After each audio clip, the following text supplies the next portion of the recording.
Le vamos a dar la bienvenida a una invitada muy especial que ha tenido la amabilidad de concedernos un rato de su acalorada agenda para poder dialogar con todo el equipo de Rex Santa Fe. Le queremos dar la bienvenida a Daniela Fiore, quien es directora de cine de animación, dibujante, productora, documentalista argentina, cineasta con todas las letras. ¿Cómo estás, Daniela? ¿Nos escuchás bien? Sí, perfecto. Gracias por invitarme. Un gusto. Por favor, Daniela, gracias a vos por concedernos este ratito. La verdad que, en primer lugar, quiero agradecerte porque vos sos, en tu trayectoria, en tu larga trayectoria, y es un poco la razón de ser de esta entrevista, sos directora en un equipo, con un equipo de trabajo, ¿no? De este documental del 2008 que se llamó Imaginadores.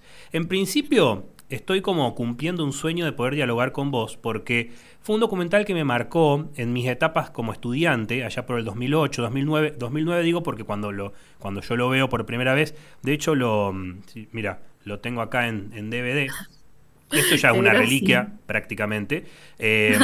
Pero no, agradecerte en primer lugar porque en mis épocas como estudiante, este documental, que por cierto se consigue actualmente en Cinear, está también en YouTube si no me equivoco, completamente gratuito, ha sido un trabajo que me ha ayudado a darle como un marco, no solamente desde lo social, sino también el contexto de todos los realizadores y realizadoras que hacen de la historieta argentina.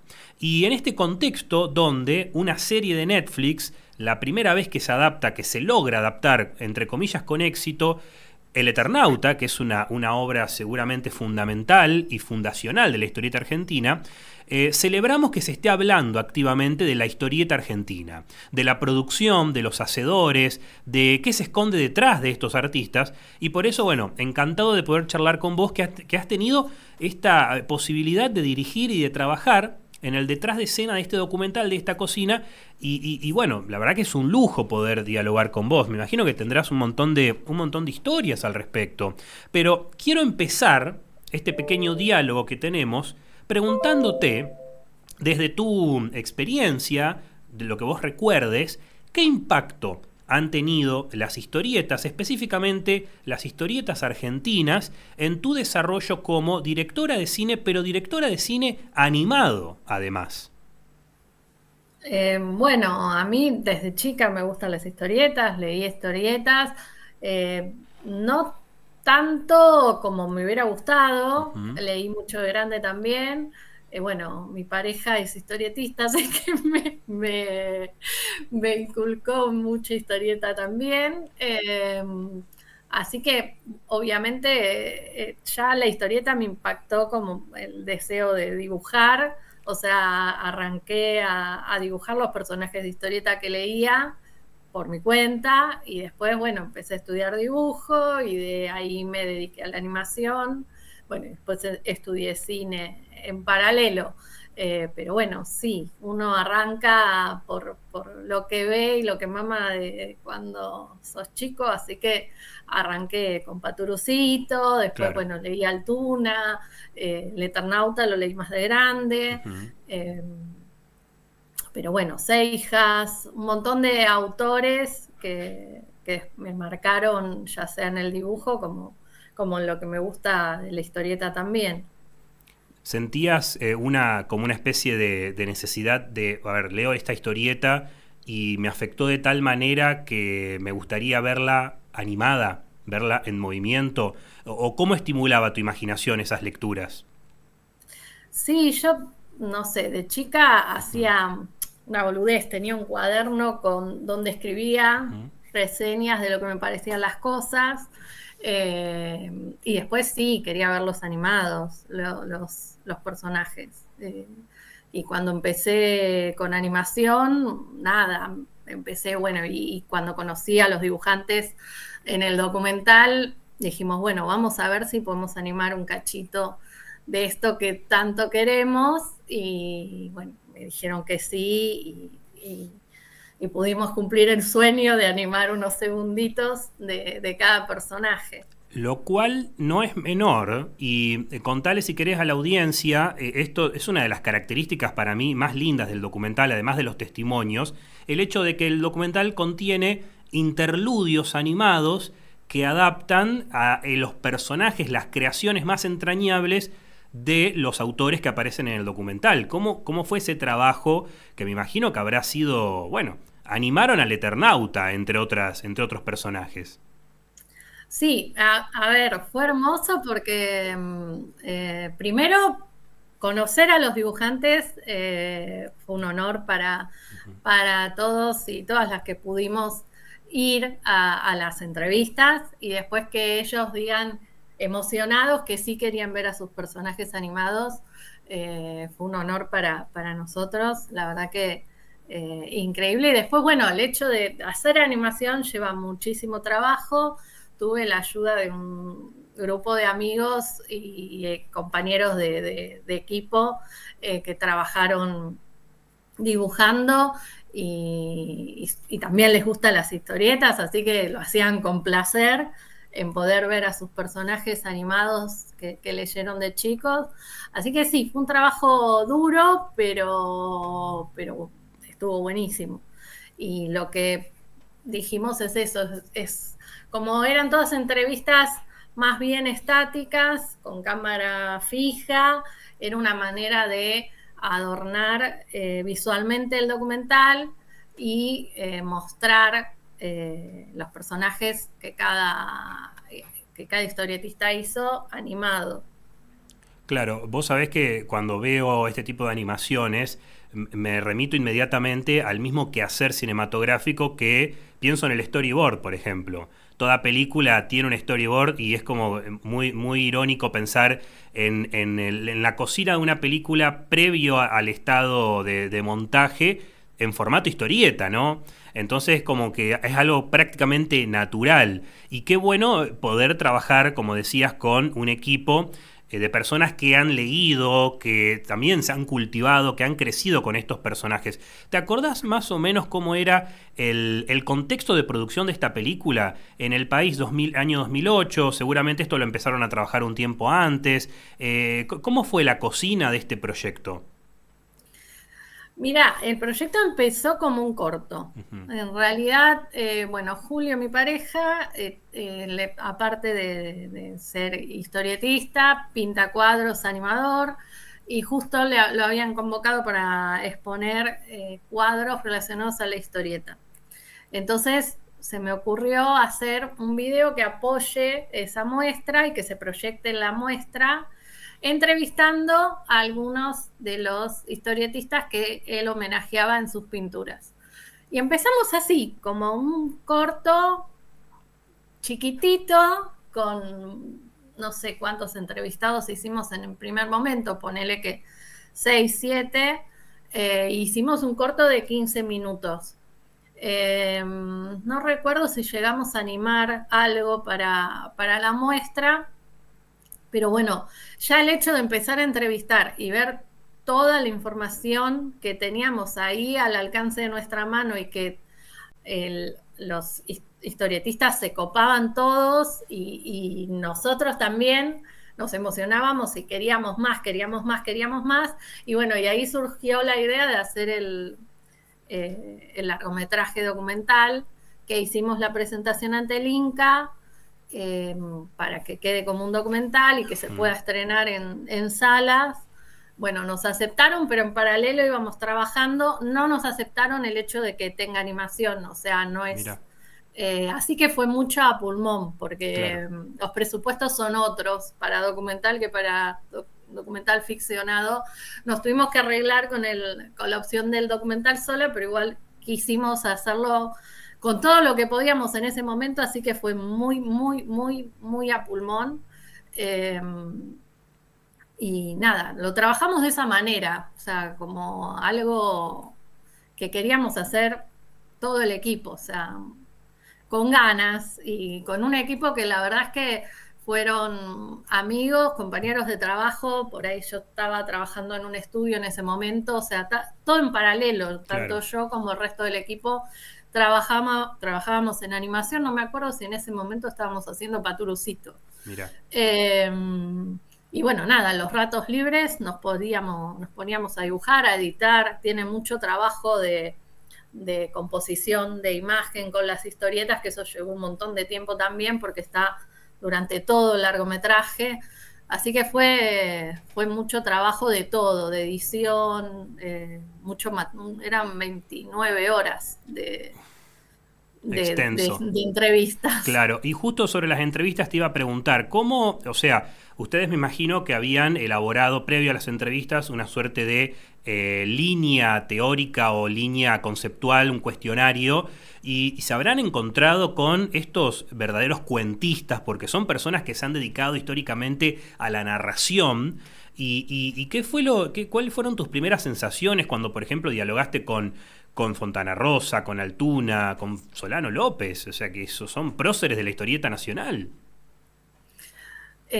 Sí, hicimos una línea argumental como porque yo hay una cosa que no quería una voz en off en el documental. Era algo que quería que los mismos historietistas o los que saben de historieta cuenten la historia a ellos y no la necesidad de poner una voz en off. Entonces era necesario buscarle un hilo a las preguntas para que después en edición se pueda unir la lectura, digamos, con lo que van relatando. Así que, bueno, nada, de ese fue el trabajo y bueno, con las respuestas, al principio, viste, uno va sumando preguntas para ver si falta algo o van generando. Por ejemplo, al principio no pregunté por las anécdotas y ya a la tercera entrevista me di cuenta que era fundamental porque era como, no sé, la frutilla de la torta, claro, algo más que podían decir. Pero bueno, fue así, fue dándose, fluyó mucho. La verdad que la predisposición de los historietistas fue increíble a la hora de las preguntas y surgió todo solo. Bien. Y a medida que iban trabajando, a medida que iban navegando en estas más de 29 horas de material, de metraje que tenían, fueron surgiendo, obviamente, entre ustedes, charlas, debates, pero fueron surgiendo patrones, si se quiere, entre donde ustedes podían visualizar las razones por las cuales estos hombres y estas mujeres, aunque han sido pocas lamentablemente las mujeres en la historia de la historieta argentina, pero en la historia de estos hacedores de la cultura, de la historieta, patrones que permitan ver el por qué se han dedicado a eso. Porque me parece una pregunta muy interesante. ¿Por qué hacían lo que hacían? ¿Por qué decidieron volcar toda esa inventiva en la historieta? ¿Era meramente porque era lo único que sabían hacer? ¿O porque era un lenguaje que había que desarrollar? ¿Era un lenguaje que tenía esa posibilidad de contar cosas que quizás en ese momento el cine no podía, la televisión ciertamente tampoco? ¿Cómo vieron eso en el trayecto del documental, de la producción? Sí, yo creo que sí, que se puede buscar un patrón. Creo que el tema, yo creo que les gustaba la historieta y les gusta lo que... o sea, lo eligieron ellos hacer historieta, no fue que es lo único que saben hacer. Me acuerdo cuando entrevistamos a Irma Breccia, que, bueno, la mujer de Alberto. Alberto lamentablemente había fallecido cuando hicimos el documental.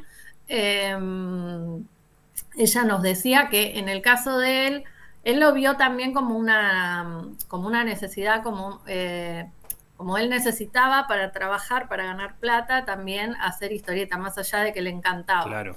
Pero lo vio como un trabajo para poder vivir, más allá de que le gustaba y que sabía hacer otras cosas. Pero, no sé, por ejemplo, Alcatena, creo que lo que ama la historieta es poder contar historias en cuadritos. Esto que decís de no poder hacer una película, entonces... me paso al formato de historieta, no por no poder, o sea, él todos los que están entrevistados tienen el talento de dibujar y era una manera de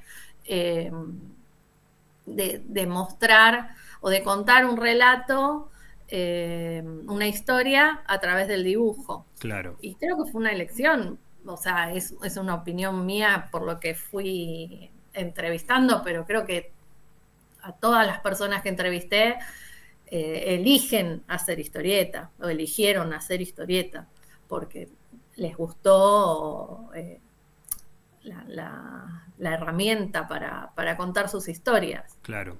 Y te pregunto, ¿cuál es, o cómo es, mejor dicho, el caso de Westergel?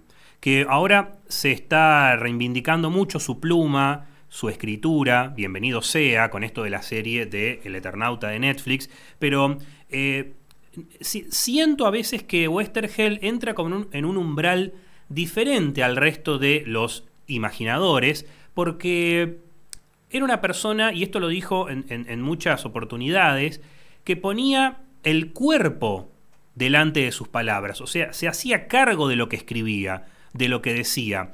Y creo yo que el trágico final que tuvo él y gran parte de su familia es como un punto de quiebre para lo que vendría a ser la historia de Westergel, porque es como que lo ha, casi te diría, mitificado, ¿no? Es el artista, es el guionista de historietas que, si bien la dictadura no lo desaparece por guionista de historietas, lo desaparecen por su actividad montonera, hay que reconocer que ha quedado en la historia de la cultura argentina como ese autor de historietas o ese artista que da la vida por lo que cree, por lo que escribe.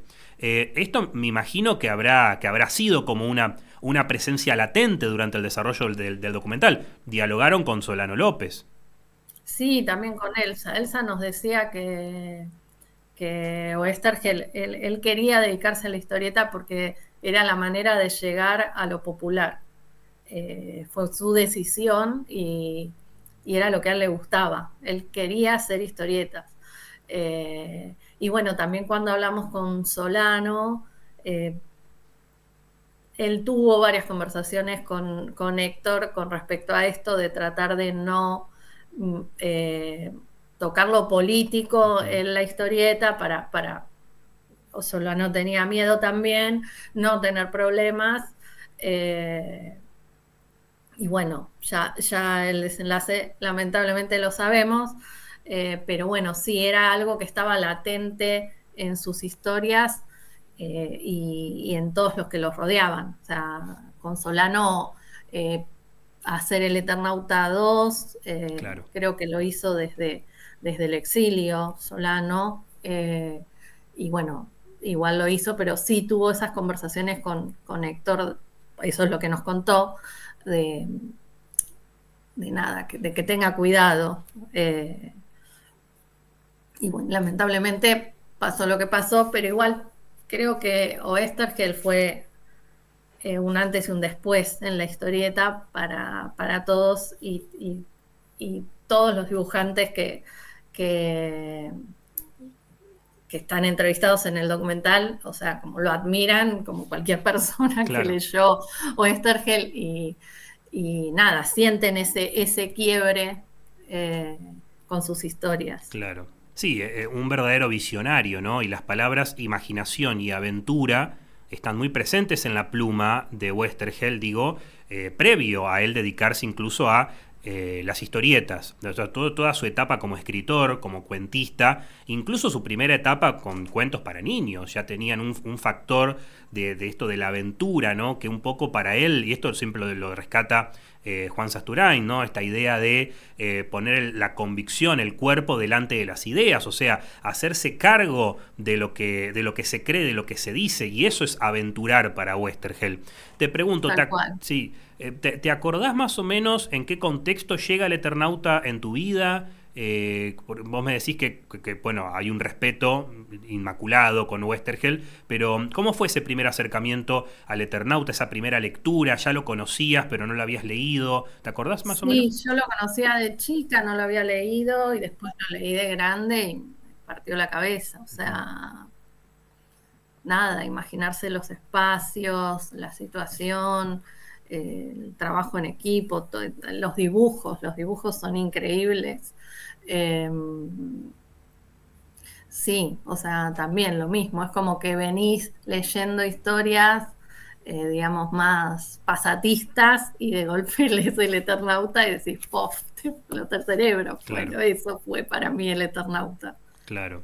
¿Crees que en ese momento, bueno, a ver, yo no conozco estas historietas por haberlas leído en su momento, claramente porque por la edad, pero uno lo que ha podido leer, lo que ha podido investigar es que incluso te diría antes de Westergel, incluso mucho después también, pero hay como una diferencia entre lo que hacían las editoriales, que producían mucho contenido serializado, con un claro objetivo de venta, casi te diría de marketing, y llega Westergel, que se lo ha señalado muchas veces como un autor que escribía entre líneas. O sea, Westergel era un hombre cuyos guiones para historietas siempre escondían algo más. Y eso a veces asustaba un poco, más que nada tirando hacia los 70, cuando ya se empieza a ver, se empieza a asomar lo que va a ser la última dictadura en Argentina, probablemente la más feroz en cuanto a la violencia y a los crímenes de lesa humanidad. Pero claro, Oestergel tenía esta mirada, ¿no? Como ocultaba cosas, pero también, al menos yo creo que eso era lo que él entendía como lo grandioso de la escritura, lo grandioso de la historieta, ¿no? La imaginación, los imaginadores. Sí, sí, sí, bueno, y yo creo que también lo que él, es lo que decía antes, lo que él quería era llegar a la mayor cantidad de gente posible, a lo popular. Por eso también las revistas, por eso eh, hizo Hora Cero, o sea, Claro, era como buscar algo económico que llegue al alcance de la gente y poder contar sus historias y que la gente lo lea. O claro. sea, creo que eso fue Oestergel. Claro.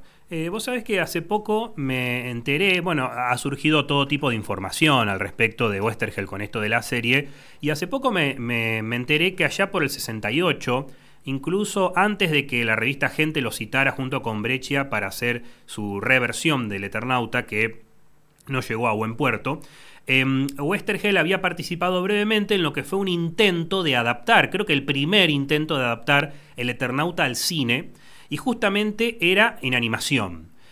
¿Por qué crees que está tan ligado, o al menos en su momento, no sé ahora, porque también te iba a preguntar cómo veías la animación actualmente en Argentina? Obviamente, hoy por hoy en Argentina estamos en un grave problema, en una crisis de que no se está produciendo nada, pero ¿por qué crees, vamos a dividirla en dos partes a la pregunta, ¿por qué crees primero que una adaptación de una historieta tan importante se vislumbró en una primera instancia como una animación, en lugar de, como la piensa ahora Netflix, como una serie con actores reales? ¿Era simplemente por una cuestión de costos, porque era más barato quizás hacerla animada, o porque la cercanía que tiene la animación con la historieta permitiría quizás al espectador emular esa sensación que tuvo al leer originalmente la historieta? Yo creo que pasa por ahí. Yo creo que no sabía este dato Yo que me enteré hace contás, no poco. lo sabía. Pero yo creo que cuando el Eternauta Solano mismo, cuando lo entrevistamos, fuimos después de la entrevista a mostrarle la toma del Eternauta animada y él nos pidió por favor que hagamos la película. Mm, Yo digo, así como diciendo, pero traten. Y estuvimos un rato hablando, obviamente que, o sea, las ganas no nos faltaban, pero era una cosa imposible para nuestro alcance. Pero él quería hacer la historieta animada y yo creo que si Oestergel y Solano en ese momento estaban en contacto viendo de hacer el largometraje, creo que pasa por ahí, por el deseo de ver esa historia dibujada en movimiento. claro, No creo que pase por una cuestión de costos, porque también para que el Eternauta animado tenga la calidad de la historieta y el detalle de los dibujos, eh, no sé si los costos son exactos iguales, pero por ahí andan, si no más. claro, Eh, Creo que pasa por ahí. claro. Y actualmente con el cine animado, o sea, repetimos, el cine argentino está atravesando la que probablemente sea su peor crisis, digo a nivel producción, porque el Inca tiene muchas funciones, no solamente apoyar, fomentar la producción, sino la divulgación, la exhibición, entre otras patas muy importantes. Pero, ¿qué pasa con el cine animado contemporáneo en Argentina o en los últimos años? Ahora está todo muerto, Ahora no hay la nada, verdad. claro. Ahora, no sé, yo tengo un estudio de animación chiquito y no hay trabajo prácticamente hace 1 año y medio, desde Ujú. que cambió el gobierno. En la pandemia estuvimos muy bien porque justamente porque no se podía salir, Claro, no se podía filmar, muchos optaron por hacer cosas animadas. eh, pero lo que va del cine animado, pero no solamente cine, en general, la producción animada ahora está muerta. O sea, hay claro, muy poco trabajo y también somos caros para afuera. O sea, no sé, en nuestro estudio hacemos cosas, trabajamos para productora, para publicidades, productoras de afuera y no hay trabajo. claro. Es así. Está muy difícil. Hay cosas chiquitas, muy mal pagas, pero bueno, esa es la realidad que nos tocó y estamos viendo qué hacer. Claro. Y esto me lleva a otra cuestión, a otro de los ejes de esta nota, de esta invitación que te hicimos, y es justamente el corto animado, Un oscuro día de injusticia, que data del año 2018. Quiero destacar que se realizó porque fue finalista del concurso del Inca, justamente, Animate, que era Animate, sí. una forma de fomentar el arte cinematográfico. Esta fue la puerta de entrada, si se quiere, para poder realizar este corto, que ahora te voy a preguntar un poco más al respecto, que además hay que decir, un homenaje a Rodolfo Walsh en formato animación, que fue precandidato al Oscar. ¿Cómo fue esto? Contanos un poquito más. Bueno, Una oscura de injusticia es como vos decís, quedamos seleccionados en un concurso que creo que fue el primero, creo que fue el primero, que era exclusivamente de animación Ujú. del Inca. Y eran 5 ganadores, nosotros fuimos uno de ellos y fue como una motivación, nos daban una plata para producirlo que obviamente no alcanzaba para hacer el corto por la calidad que Claro, tiene y la decisión nuestra estética de hacerla de esa manera, pero sí fue una motivación para hacer el corto entero. claro, Y bueno, hicimos el corto. O sea, en realidad queríamos hacer lo mejor posible a nivel visual y todo el resto después vino, lo empezamos a mandar a festivales y empezó a gustar hasta que tuvimos la suerte de ganar en el Festival de La Habana y en varios festivales más y entre ellos ganamos en Chilemonos, que Chilemonos es un festival de animación de Chile que tiene mucho prestigio y que te permite precalificar a los Oscars. Entonces, así fue como llegamos allá. O sea, eh, ganamos como mejor corto latinoamericano en Chilemonos y eso nos dio el pie para poder participar de los Oscars. Y bueno, fue todo un recorrido, una locura de, no podíamos creer. Lamentablemente quedó ahí, o sea, no quedamos claro. entre la terna, pero bueno, ya el hecho de estar preseleccionado fue como una Sí, locura total, un orgullo, una emoción, todo junto. sí, sí, Y y no hace falta que te lo diga, pero ya el corto es alucinante y me parece que el logro es el corto en sí, no tanto el premio, que está muy tal bueno, cual, porque además el premio, el Oscar más que nada, es como sirve para argumentar esto que dicen que el cine argentino no lo ve nadie, que es una de las peores falacias que hemos escuchado en los últimos años, pero además de eso, digo, el corto es alucinante y creo que habla por sí mismo. Y te iba a preguntar, estas decisiones estéticas que tomaron, ¿por qué decidir contarlo con este lenguaje que es tan de la historieta, ¿no? Porque de momentos recuerda un poco a Solano López, tiene el blanco y negro de Breccia, tiene un poco el trazo de otros grandes artistas. ¿Cómo fue esa decisión? Porque sin lugar a dudas hay una influencia de la historieta en este corto. sí, obvio. Creo que los que estamos atrás nos gusta la historieta. Ujú. Desde ya fue como una inspiración a la hora de buscar la estética final. Una de las cosas que queríamos era mostrar la tinta, que se note la tinta, más que nada para homenajear a Walsh, que se note la tinta del escritor, que se Claro, vea la mancha de la tinta china. sí, Bueno, nos agarramos de ese objetivo y empezamos a hacer una búsqueda con los historietistas que más nos gustan. Breccia, Breccia fue creo que uno de los más que seguimos a nivel visual. ujú, Y bueno, Julio Azamor, que fue el que hizo los diseños de los personajes y el arte en general, tiene un estilo muy particular, muy realista, historietista también, claro, así que creo que se juntó todo lo que queríamos para... Cada uno puso su granito de arena para buscarle el punto justo a la hora de hacer el corto. La persona que hizo fondos, Emilio Utrera, también es historietista. Creo que buscamos. Yo ujú. había hablado con Mandrafina, no sé si lo ubicás, Sí, sí, sí, eh, que le encantó el proyecto. Fuimos a la casa, iba a hacer los fondos.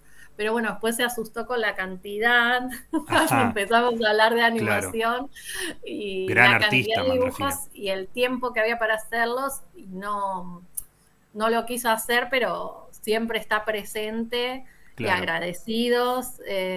También, bueno, tiene mucho de su estilo también, pero sí, las cabezas que estuvimos atrás del proyecto amamos la historieta y queríamos que tenga su espíritu ahí presente en el corto también. claro.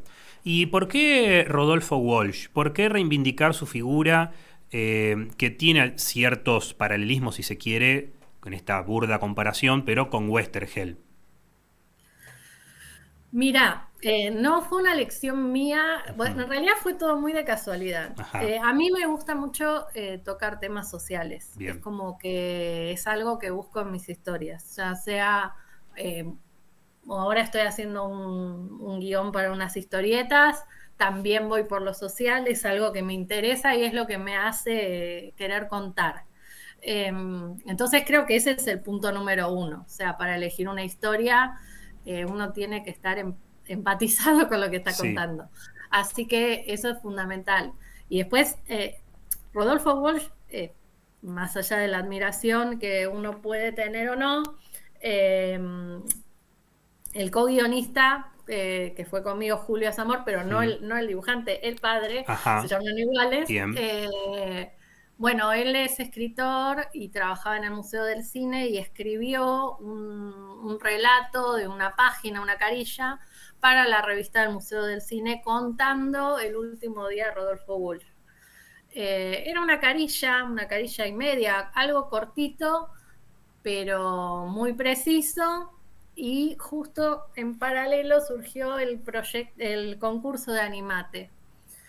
Entonces se reunieron con Julio Hijo para almorzar y le dice, che, tengo este relato que está bueno, mostrárselo a Dani. Y bueno, y ahí leímos eso, obviamente eh, nos encantó. Y después me junté con él a escribir ya el guión en función a claro, eso. Y lo bueno es que como tenemos ideas muy similares, ya con él también escribí Imaginadores, fue muy fácil escribir el guión. Él claro, desde lo, si se quiere, de lo más informativo y yo de lo más visual y desde el punto de vista de animación, por lo de los globos, todo eso no estaba ujú, en el relato, lo más fantasioso. claro, Eh, el globo sí, ocular, claro, sí la información más dura sí, de la investigación en sí, que viene más por su lado y desde lo más creativo, si se quiere, desde lo visual todo, que lo aporté yo desde mi visión. claro.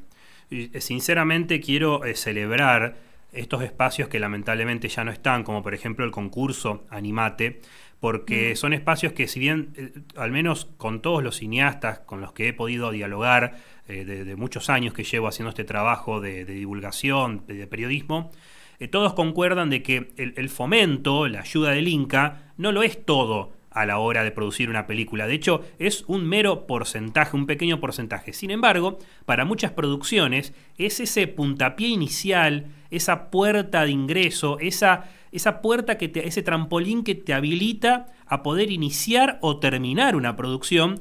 Y bienvenido sea a estos espacios que lamentablemente ya no están. Fíjate vos, si no hubiésemos tenido este concurso, no tendríamos obras tan interesantes como Un oscuro día de injusticia, o incluso, bueno, Imaginadores. Todas las producciones que han salido gracias a este apoyo del Inca. Sí, es fundamental que esté el apoyo, Sí, porque si no, no se puede hacer nada. claro, No somos una gran productora, ni claro. tenemos contactos afuera para que pongan plata para hacer películas. Y es un incentivo, como vos decís, no es que ni para el documental, en mi caso, pero sí conozco un montón de gente que también hizo ya sea cortometrajes en Animate o largometrajes. Es un incentivo, no es que decís esto me alcanza para hacer toda la película y me lleno de plata, no.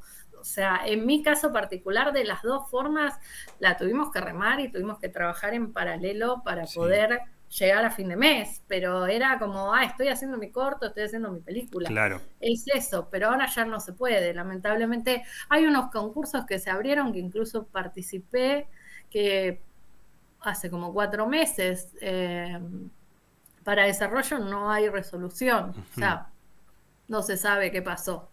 Eh, que son por una plata mínima que vos decís, ¿qué hago? ¿Presento? ¿Qué pasa si gano? O sea, claro. no, es imposible. Pero por el solo hecho de poder participar y ver si se puede, o sea, vas y participás.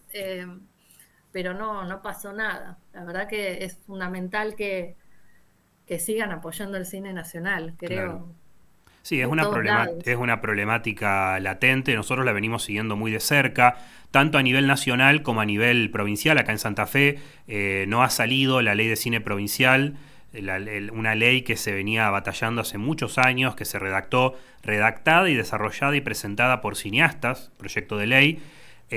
Básicamente los políticos que no han dado respuesta y que hoy por hoy ignoran a los cineastas, la comunidad audiovisual. La verdad que eso es un problema y lo venimos siguiendo. No quería dejar de preguntarte esto porque me interesaba mucho tu opinión como trabajadora del medio y además teniendo en cuenta que gran parte de tu obra se ha realizado en parte con gran ayuda del Inca, gracias a estos fomentos. No estoy diciendo que sin estos fomentos no se hubiese podido hacer, porque si hay algo que caracteriza a los imaginadores o a las imaginadoras es que hacen realidad los sueños con o sin dinero. Y creo que eso es algo de lo que nos enseña Sí, Westergel, ¿no? tal Se cual. hacen realidad los sueños de alguna manera con o De sin alguna la... manera nos expresamos. Ahora Claro. yo estoy probando con la historieta, que es más económico.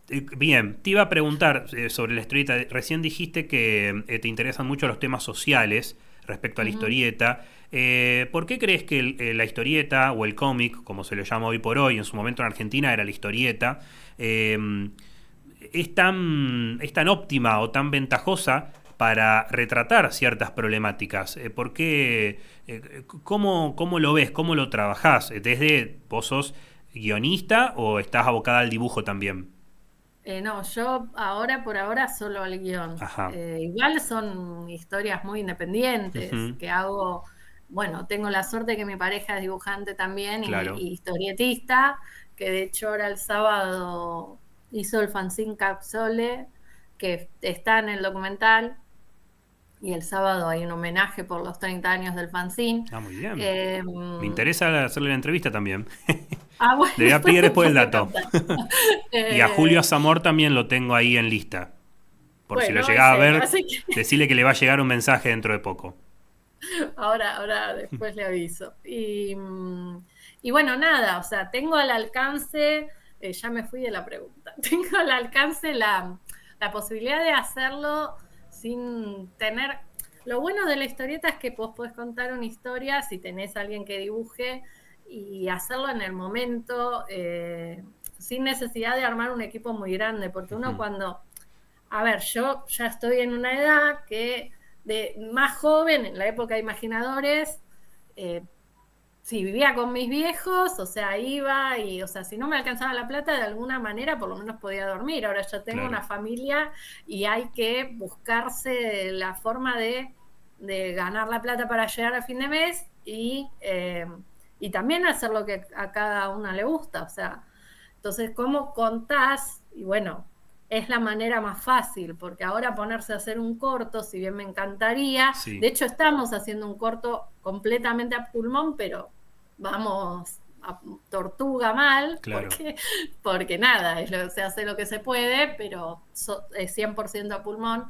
Pero bueno, eso es más inmediato, hacer historieta es más inmediato porque ya haces un dibujo y ya tenés un cuadro, no, Claro, no tiene movimiento. Entonces es una manera más rápida de poder expresarse. sí. Y también creo, Quizás, sí, perdón, perdón. todavía no tengo libros ni nada publicado, ni No, muchas historietas hechas, pero bien, sí es algo que me gusta también. claro. Sentía que además es una linda manera de involucrar al lector, porque quizás lo que no cuenta la historieta son los baches que completa la imaginación. Y volvemos a este concepto tan poderoso que es la imaginación, que en parte ahí volvemos, está la aventura de leer una historieta. Lo que no te Exacto. cuenta lo completa el lector. Esto de, por ejemplo, bueno, yo vivo en Santa Fe, no en Buenos Aires, pero después de leer El Eternauta, me imagino, después de leerlo en los años 70, originalmente en los 50, después en los 70, e ir caminando por Buenos Aires y reconocer los lugares que viste en la historieta, es como que la imaginación ahí empieza a jugar. O sea, nunca me pasó porque, repito, no vivo. Quizás el día de mañana me pasa con otros autores locales que han manifestado sitios santafesinos en la historieta, pero El Eternauta es otro calibre, es mucho más épica la historia. ¿Crees que la historieta continúa hoy por hoy siendo un lenguaje popular, como dijiste hoy al principio, o se ha convertido en algo de un consumo de nicho? Y yo creo que es más de nicho. Espérame un segundo que se Sí, me va a apagar la compu. La enchufé y no. no hay problema, no hay problema. Me olvidé enchufarla a la computadora. La enchufé a la pared. A ver, Suele pasar. ahí está. Ahí tengo más luz. Sí, incluso en Imaginadores, si bien al final del documental tiene como un final medio hasta triste, te diría, Ujú, porque en ese momento ya prácticamente no había muchas historietas en el mercado, o sea, bajó muchísimo la producción. Después volvió a reflotar y si bien ahora se mantiene, hay bastante producción de historieta, sí se convirtió en algo más de nicho. No podés ir al kiosco de diarios y comprar una revista por 2 pesos. claro. No, no existe. Ahora se trabaja mucho en el formato libro, novela gráfica o una recopilación de historietas. En un momento resurgió la Fierro, pero no, o sea, duró bastante igual, pero terminó. Eh, sí, es más de nicho. Claro. Y te pregunto, con todo este furor que está causando, que ha causado y que para mí va a seguir por un tiempo más, la serie del Eternauta, ¿cómo ves esto que podamos hablar o que se haya metido nuevamente sobre el tapete la discusión de la historieta argentina? ¿Crees que puede ser un inicio de algo nuevo, de una nueva época para la historieta argentina? No digo tanto en el surgimiento de nuevos autores, porque autores surgen todo el tiempo, autores y autoras. Creo que las convenciones contemporáneas, como por ejemplo acá en Rosario, la Crack Bam Boom, bueno, en Buenos Aires hay muchos epicentros de la historieta nacional, pero digo, el que se hable actualmente de historieta nacional, de los imaginadores que en su momento pensaron esos personajes, esos escenarios, esas situaciones y esos mundos, ¿es algo positivo, sin dudas? ¿O cómo lo ves? No, súper positivo, súper positivo. O sea, yo, bueno, como te contaba antes, tras de cámara, Ujú, no pude ver todavía el Eternauta ujú. porque no estoy sin Netflix, pero ya la voy a ver, Claro, me muero de ganas. Más allá de que tuvo éxito, que por suerte le fue bien y a nivel mundial, o sí, sea, creo que eso va a incentivar primero afuera a ver el talento que hay acá y después a la gente de acá que no conoce este mundo de la historieta. O sea, yo el otro día fui a la librería y estaba el Eternauta ahí adelante de todo, cosa de que no solía pasar. claro. Eh, No me gusta mucho que tenga el logo de Netflix ahí, Ajá. pero bueno, o sea, Son para... estrategias de mercado. Sí, pero bueno, si ayuda a la venta, está bien. Y nada, me parece que es un resurgimiento. No sé cómo va a continuar, ojalá que todo sea para mejor, Sí, que reviva un poco más lo que es el trabajo de historieta y obviamente la producción nacional claro, en series, películas y todo, para que se vea la calidad con la que se puede trabajar acá. O sea, lo claro, poco que vi es impresionante lo que hicieron claro. a nivel técnico. Sí, y recuerdo que cerca del año en el cual se lanzaba Imaginadores, creo que se decretaba oficialmente el 4 de septiembre como Día Nacional de la Historieta, justamente en homenaje a la primera publicación del Eternauta, de Oestergel y Solano López. Así que bueno, ya en esa época creo que había como una especie de reivindicación puntualmente a la obra. También hay que tener en cuenta quién estaba por ahí, quién lo impulsó desde el poder, desde el gobierno, a la fecha, a la efemérides. Pero bueno, contarlo más como anecdótico. Y esperemos sí, que se siga hablando de historieta argentina, que tengamos esta posibilidad de valorizar trabajos como el tuyo, como los de tu equipo. Así que bueno, Daniela, mirá, lamentablemente nos hemos quedado sin tiempo. Podríamos seguir hablando durante horas. No quería perder la posibilidad de dialogar con vos respecto a Imaginadores y obviamente respecto a Un oscuro día de injusticia, que fue un corto que si nos querés contar, ya como para cerrar, ¿dónde podemos ver tanto el documental como el corto? Mira, el documental de mi parte no lo tengo subido a YouTube, sé que está subido. Sí. Y está en No Cinear. sé si está en Cinear, ¿sabes Sí. qué? No, bueno, mira, bueno, no sabía. Gratuito, te podés hacer la cuenta gratuita. Sí, sabía que está Un oscuro día de injusticia, no Sí, sabía que estaba el Imaginadores. sí. Todavía existe Cinear, esto hay que aclararlo, porque viste, Sí, en Cinear, no sabemos qué va a pasar.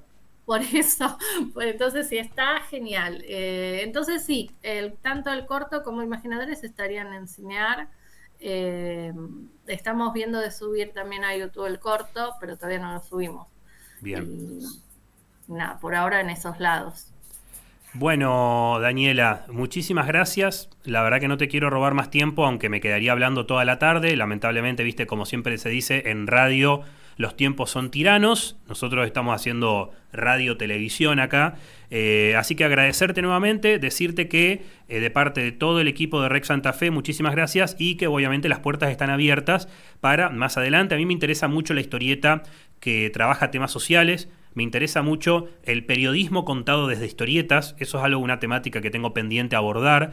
Reportajes, por ejemplo, que en lugar de estar grabados o de estar contados como una crónica, están contados como historieta. Creo que es algo que pocas veces se ha utilizado, al menos en Argentina Sí.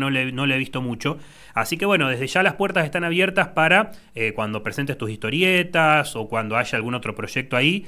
Y decirle a Julio, a los Julios, que me voy a estar poniendo en contacto para poder dialogar con ellos Dale. también. Bueno, muchísimas gracias por la invitación y cualquier cosa que necesites, aquí estoy. Así que nada, nos estamos en contacto. Muchísimas gracias, la verdad que estoy feliz de que tenés esta entrevista. Gracias, Daniela. Saludos desde Santa Fe entonces y felicitaciones. Allí pasaba Daniela Fiore y ella es directora de cine de animación, dibujante, productora, directora, documentalista argentina. En el año 2008 estrenó el documental Imaginadores, una recopilación de entrevistas a los principales exponentes de la historieta argentina con interludios animados que le dan vida a los personajes más entrañables de la industria de la historieta nacional. Eventualmente en el 2018 dirigió Un oscuro día de injusticia junto con Julio Azamor, un cortometraje que rinde homenaje a Rodolfo Walsh y que fue precandidato al premio Oscar, al premio de la Academia de Hollywood.